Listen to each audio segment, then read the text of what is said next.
Welcome to Captain English Podcast, your favorite place to learn English in a fun, natural, and easy way. I'm Paul. And I'm Alice. Paul, you actually seem in a really good mood today. You're smiling more than usual. Did something good happen this weekend? Honestly, I had a really nice weekend for once. I slept in, met up with a couple of friends, tried this really good little restaurant downtown, and just relaxed without thinking about work too much. That sounds like the perfect weekend. And actually, that's exactly what we're talking about today. How to talk about your weekend naturally in English, whether your weekend was exciting, relaxing, busy, or even completely lazy. Oh, really? It's one of the most common conversation starters in English, isn't it? Whether you're talking to a colleague at work, a friend you haven't seen since Friday, or even a new acquaintance. And for English learners, it's such a great way to practice, but it can also feel a bit tricky sometimes. It really can.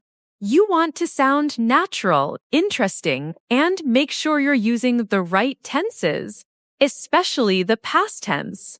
It's not just about listing activities, but also about sharing a little bit about your experience, you know? Absolutely.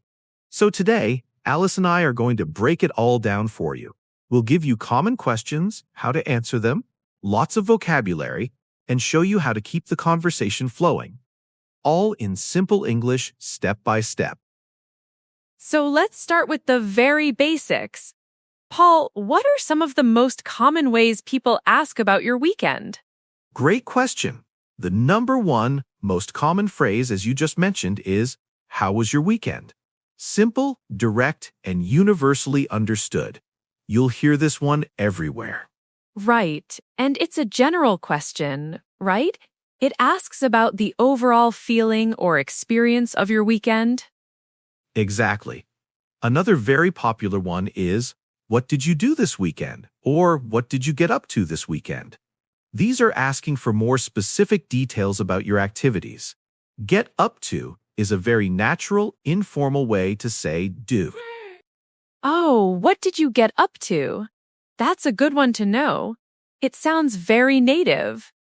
And then there's did you have a good weekend, which is also pretty common, right? Yes. Did you have a good weekend is another excellent one. It's a yes-no question, but usually people expect a little more than just yes or no. They want a short explanation. Okay, so we've got how was your weekend? What did you do this weekend? What did you get up to this weekend? And did you have a good weekend? Those are the main ones to remember. Perfect. Now let's talk about how to answer. The key here is to use the simple past tense because the weekend is finished. It's in the past. So for how was your weekend, common answers are, "It was good, thanks. How about yours?" Or it was great, or it was relaxing. Maybe it was busy but fun if you did a lot. And it's always polite to ask the other person back, right? How about yours? Or what about you? Absolutely. Always remember to return the question. It shows interest and keeps the conversation going. It's a fundamental part of English conversation etiquette. So if someone asks you how was your weekend, you could say, "It was pretty good, actually. I went hiking on Saturday. How was yours?" That's a perfect example, Paul. It gives a general answer and then a small detail. Now, what if someone asks, "What did you do?" or "What did you get up to?" This is where we need to talk about specific activities and past tense verbs. Exactly. Let's think about common weekend activities. Many people like to relax, so you might say, "I just relaxed at home," or "I watched a lot of movies," or "I read a book." Remember, watched and read are the past tense.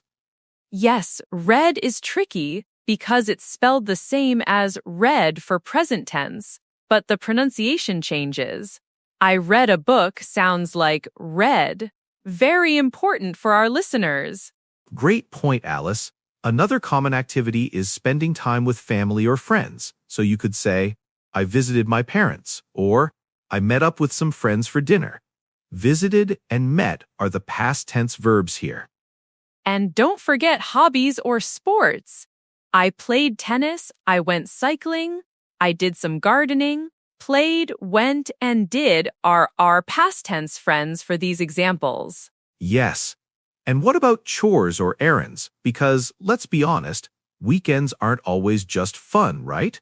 You might say, I did some grocery shopping, or I cleaned my apartment. Did and cleaned are the past forms. That's so true. My weekend was actually a mix of both. I went to a friend's birthday party on Saturday evening, so I could say, I went to a birthday party. And then on Sunday, I did my laundry and cleaned my kitchen. So I did laundry and I cleaned the kitchen. Perfect. You see how Alice used the past tense naturally. Let's give some more examples with different types of activities. What if you went somewhere? Okay, so if you went somewhere, I went to the beach, I visited a museum, I drove to the countryside, or I took a trip to a nearby town, all using past tense verbs. Excellent. Now, let's put it all together. Imagine someone asks you, how was your weekend? You could answer, it was really good, thanks.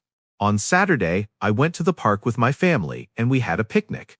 Then on Sunday, I relaxed at home and watched a few movies. This gives a nice detailed answer without being too long. That's a great example, Paul. It breaks down the weekend into Saturday and Sunday, which is a very common way to describe things. You can also add how you felt about it, like it was very relaxing or it was quite busy. Exactly. And remember, you don't have to give a huge, long story. Short, clear sentences are best. Now, what if your weekend wasn't so great, Alice? How can you express that politely? Yes, not every weekend is amazing, is it? You can say, it was okay, nothing special, or it was a bit quiet, actually, or it was a little boring. If you had a problem, you might say, it was a bit stressful because I had to finish some work. Those are perfect. You're being honest but still polite. You're not complaining too much, just stating a fact. And crucially, you're still using past tense. Right, it was okay, it was quiet, it was boring, it was stressful. All past tense forms of to be. Okay, let's practice a mini dialogue. I'll ask you, Alice, and you answer. Ready? Ready. So, Alice, what did you get up to this weekend? This weekend was pretty fun. On Saturday, I went to a new cafe in my neighborhood with a friend. We tried their special coffee, and it was delicious. Then on Sunday, I stayed at home, cooked a big meal, and watched a documentary. It was very relaxing. How about you, Paul? That sounds lovely, especially the relaxing part. My weekend was quite active. On Saturday morning, I played football with some friends, and in the afternoon, I did some gardening. My roses needed a lot of attention. On Sunday, I went for a long walk in the countryside with my dog. It was beautiful weather. Oh, that sounds amazing. A walk in the countryside is always nice. Did you see anything interesting during your walk? I actually saw a deer. It was quite far away, but it was really beautiful. That was a nice surprise. And you mentioned a new cafe. What kind of special coffee did you try? Oh, it was a lavender latte. I know it sounds a bit strange, but it was surprisingly good, very fragrant. And what about your big meal on Sunday? Was it anything special? That was actually a mistake, Alice. You said you cooked a big meal. I was asking you a follow-up question about your meal. Oh, you're right. See? Even native speakers can get confused. Okay, my big meal. I cooked a roast chicken with lots of vegetables. It took a long time, but it was worth it. It was delicious. You know, this back and forth, asking follow-up questions, is a really important part of talking about your weekend. It shows you're listening and interested. Yes, absolutely. Don't just answer and stop. Try to ask a related question. For example, if someone says, I went to the beach, you could ask, oh really? Was the weather good? Or did you go swimming? If they say, I visited my family, you could ask, oh, that's nice. Where do they live? Or did you do anything special together? Exactly. These little questions keep the conversation alive. They're called follow-up questions, and they show you're engaged. Now, let's talk about some useful vocabulary for different types of weekend activities. Good idea. Let's start with relaxing activities. Besides watched movies or read a book, you could say, I just chilled out at home. Chilled out means to relax completely. Yes, chilled out is very common and informal. You could also say, I caught up on some sleep, meaning you slept more than usual. Or, I recharged my batteries, which means you rested to get your energy back. Those are great phrases. For active things, I went for a run, I played football, basketball, tennis. I cycled around the park. I hiked in the mountains, I worked out at the gym. And remember, go is often followed by ing for activities like go running, go swimming, go cycling. But for specific sports, we use play, like play football. Excellent point. Now for social activities.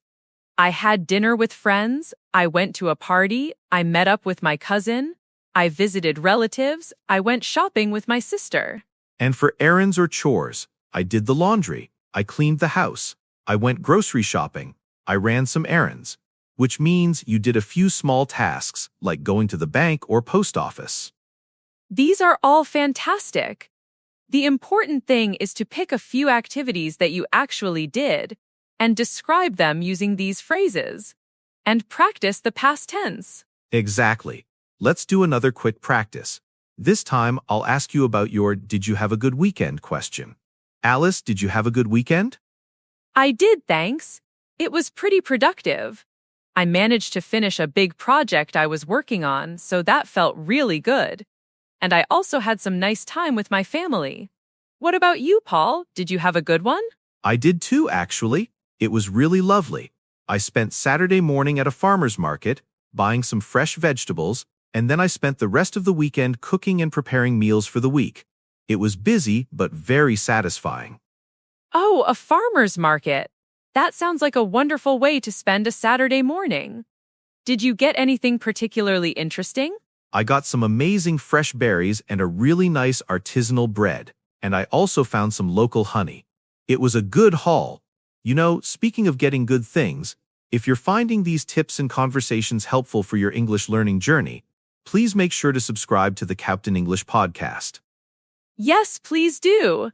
Your subscriptions, likes, and shares really help us reach more English learners around the world. And we love hearing from you in the comments or reviews. It helps us keep making more great content. Absolutely. It means a lot to us. So back to talking about your weekend. One more tip, try to add a little bit of feeling or emotion when you describe things. Instead of just, I watched a movie, you could say, I watched a really funny movie, or I watched a very interesting documentary. Yes, adjectives are your friends here. It was relaxing, it was tiring, it was exciting, it was dull. These words add so much more color to your description. For example, my weekend was very exciting. I went ziplining on Saturday. Wow, ziplining. That's definitely exciting. You see how adding that adjective exciting immediately makes us want to know more? And ziplining is a great specific activity to share. Exactly. Or if it wasn't great, my weekend was quite boring, I just stayed home and did nothing. The word boring expresses the feeling. Another thing to remember is time expressions. You can say, on Saturday I did X, and on Sunday I did Y. Or, in the morning I did this, and in the afternoon I did that. This helps structure your answer and makes it clearer. Yes, on Saturday morning, on Sunday afternoon, in the evening. These are all very useful to organize your story. So, to summarize for our listeners, first learn the common questions. How was your weekend? What did you do? What did you get up to? Did you have a good weekend? Second, always answer using the simple past tense. Verbs like went, saw, did, read, watched, relaxed, cleaned, visited, met, played. Third, try to give a little bit of detail, maybe one or two activities, and use adjectives to describe how you felt or what something was like. Fourth, and this is super important, remember to ask the question back to the other person. How about you? Or what about yours? And also try to ask follow-up questions to show interest. That's it. If you follow these simple steps, you'll be talking about your weekend like a pro in no time. The best way to learn is to practice. So next time someone asks you about your weekend, take a deep breath and try out some of these phrases. Exactly. Don't be afraid to make mistakes. That's how we all learn. Just keep practicing. And remember, you can listen to this episode again and again to catch all the examples and tips. And if you want even more English learning content, make sure you're subscribed to Captain English Podcast wherever you get your podcasts. We have new episodes coming out regularly. Thank you so much for joining us today, everyone. It's been a real pleasure helping you with your English conversation skills. We hope you have a fantastic week ahead. Yes, a huge thank you from me too. Keep practicing, keep learning, and we'll catch you next time on Captain English Podcast. Goodbye for now. Bye, everyone.